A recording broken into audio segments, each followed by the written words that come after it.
Sobat-sobat, ini Bu Linda dari Bank Danamon. Nah, kebenaran mumpung lagi di sini nih Bu, saya tuh kan belakangan ini tuh seringnya tuh banyak orang belinya cash nih, properti. Jadi belum pengajuan KPR lagi. Nah itu gimana ya Bu ya? Oh, itu sebenarnya kalau buat kita sih Mbak, biasanya untuk yang cash itu berarti artinya satu orang itu kan berarti sudah siap dengan dana ya. Bukan berarti tidak bisa melalui KPR. Ya. Jadi di kita tuh ada yang namanya program namanya KPR Danamon Lebih ya. KPR Danamon Lebih itu dia ada subsidi bunga KPR dari tabungan.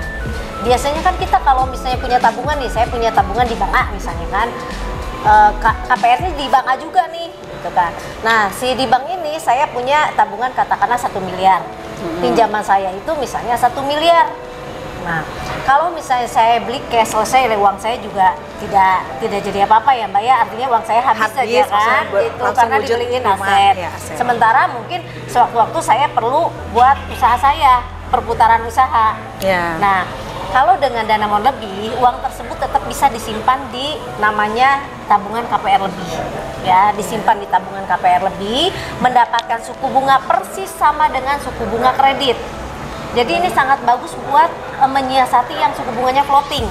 Ya, biasanya kan kita suku bunga itu ada fix 3, fix 5 gitu kan. Maksimum 5 tahun ya? Atau lebih? 5 tahun. Saat ini baru sampai 5 tahun ya. Tapi untuk beberapa developer besar kita udah bisa pakai berjenjang juga. Jadi dia bisa dapat bunga fix selama masa tenor. Jadi fix itu misalnya dia ambil tenor 10 tahun, ya kita bisa bunganya sampai 10 tahun itu sudah di-create dari awal.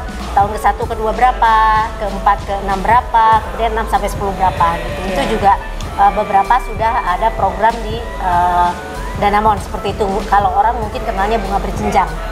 Nah, bunga berjenjang. Nah, saya kembali lagi ke yang tadi ya. Jadi untuk yang memang punya budget untuk beli cash, saya sarankan itu untuk dijadikan KPR saja. Yang pertama keuntungannya gimana? Ya. Ini keuntungan yang paling penting dan biasanya orang nggak aware nih, kenapa apa sih pentingnya saya KPR dengan saya beli cash? Toh kan uang saya ada gitu kan. Yang pertama untuk KPR sendiri secara pelaporan itu kan bisa mengurangi pelaporan pajak Mbak. Karena kita punya hutang ya, aset yang masih hutang. Betul. Berbeda kalau kita AJB, otomatis satu dari pajak udah pasti kita dapat. Nanti laporan pajak kita harus dilaporkan sebagai aset kita, sehingga pasti ada nilai pajak yang harus dibayarkan dari aset tersebut, gitu kan? Secara satu hal itu yang mungkin benefit di depan gitu ya. Jadi satu masalah pelaporan pajak. Betul. Jadi pelaporan karena punya utang itu, beda ya. Iya, jadi akan jadi pengurang si utang tersebut ya. Kemudian yang kedua, kalau sebagai umumnya wirausaha ya Mbak yang punya uang untuk beli cash ya umumnya gitu ya. Mungkin ada beberapa karyawan yang mungkin posisinya bagus ya, pasti bisa cash. Dapat waris juga bisa. Dapat waris bisa gitu kan. Betul. Dapat waris juga bisa. Nah, kalau untuk yang misalnya benefit yang kedua itu adalah ini tidak di lock, dana yang disimpan itu tidak di lock. Jadi tidak misalnya seperti mungkin ada kenal produk B2B ya, dia ada punya deposito tapi di lock nggak bisa digunakan karena dijaminkan untuk pinjaman.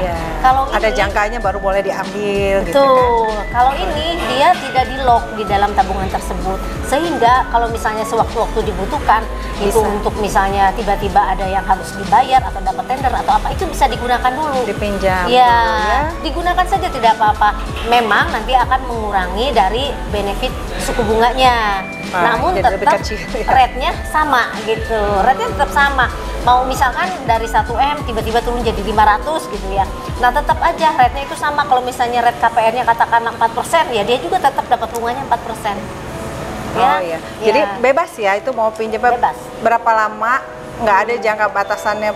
Misalnya kembaliinnya, misalkan pinjam dulu nih, lagi ada kebutuhan, nunggu dana masuk, misalnya sebulan atau 2 bulan lagi ada dana masuk nih, tapi sekarang lagi butuh. Kan pinjam dulu nih dipakai, tarik biasa, tarik tabungan biasa. Nah, terus itu 2 bulan lagi baru masuk nggak apa-apa? Atau harus ada jangka harus dalam jangka waktu berapa harus cepat ngisi lagi? Nggak kan, selama itu masih mencukupi cicilan, nggak apa-apa ya? Jadi kita tidak dibatasi terkait kapan mau ambil, kapan mau masuk, bahkan bisa dilakukan untuk transaksi, misalnya seperti pengusaha misalnya jual beli nih ya, perdagangan. Saat ini dia perlu bayar untuk supplier. ya. Dana tersebut dipakai untuk pembayaran. Nah, kemudian sore harinya ada dana yang masuk dari buyer.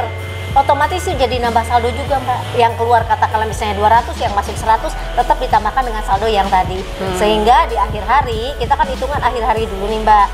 Akhir harinya itu misalnya tadinya tadi saya bilang 1M misalnya kita taruh, kemudian kepake 200, masuk lagi 100, otomatis berarti saldo jadi 700 ya, Mbak ya. Ya kan, yang tadinya harusnya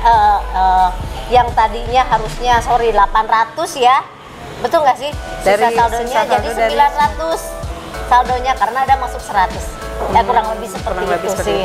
Jadi keuntungannya pertama dari segi pelaporan pajak, kedua bisa fleksibel kalau digunakan. Betul, ya. Kemudian jadi misalnya dia udah beli rumah, rumahnya tetap punya, tapi dananya ada yang bisa lagi dipakai dulu. Betul, gitu. Jadi nggak usah ngajin pinjaman apa lagi kan, pakai aja uang tabungan uang sendiri lah istilahnya. Masukin lagi. Ya, gitu. Sementara rumahnya juga udah bisa disewain tuh ya. Betul. Dapat penghasilan lagi, bisa nutup lagi cicilan tuh ya. Terus apa lagi? Yang ketiga udah pasti suku bunga. Ya, karena suku bunga tabungan kita tahulah saat ini berapa ya.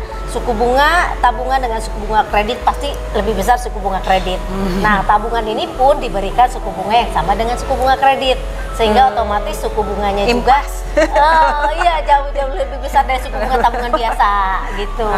Itu juga sebagai salah satu benefitnya. Ada lagi benefit yang lain ada. Sebenarnya ini banyak benefitnya. Banyak asik dong kalau gitu ya. Iya. Terus benefit yang keempatnya itu kalau kita menyimpan dana secara standby ya. Jadi artinya tidak terpakai gitu. Selama tenor atau jangka waktu tertentu pinjaman, katakanlah 10 tahun, kemudian dia menyimpannya 125% dari nilai plafon kredit ya. Misalnya pinjamannya 1 miliar, dia menyimpan 1 miliar 250 juta, itu dia sama sekali nggak bayar bunga, 0%. Ya, mengapa bisa 0%? Jadi suku bunga yang dari kita kan tahu ya kalau namanya tabungan, baik itu deposito atau begitu, ada pajak yang harus dibayarkan ya, Mbak, betul nggak ya? Sekitar 20% lah kurang lebih. Ya, makanya kita tadi mensyaratkan untuk bisa 0% itu tabungannya harus 125%. Karena 20%-nya itu untuk pajak sebenarnya, ya, sehingga nasabah nggak perlu lagi membayar pajak, gitu. Jadi dari benefit yang didapatkan, suku bunga yang didapatkan itu sudah full semua, tidak dipotong pajak lagi. Karena apa? Penyimpanannya 125% dari pinjaman, gitu. Nah, selain bisa 0%, apalagi benefitnya? Kalau kita menyimpan 125%, di akhir nanti pada saat pinjaman yang harusnya 10 tahun akan ada penghematan, Mbak. Bisa jadi ngangsurnya itu nggak 10 tahun. Karena apa? Dengan uang yang disimpan, itu otomatis bunga yang diberikan setiap bulan itu akan mengurangi outstanding yang lebih besar daripada kita pakai angsuran yang reguler. Kalau reguler itu katakanlah begini, angsuran 15 juta, 10 jutanya pokok, 5 jutanya adalah suku bunga, ya kan? Betul. Itu untuk benefit KPR lebih. Nanti apabila tadi yang saya sampaikan penyimpanan itu 125%, nanti di akhir tenor itu nasabah nggak perlu membayar selama 10 tahun. Akan ada namanya penghematan waktu.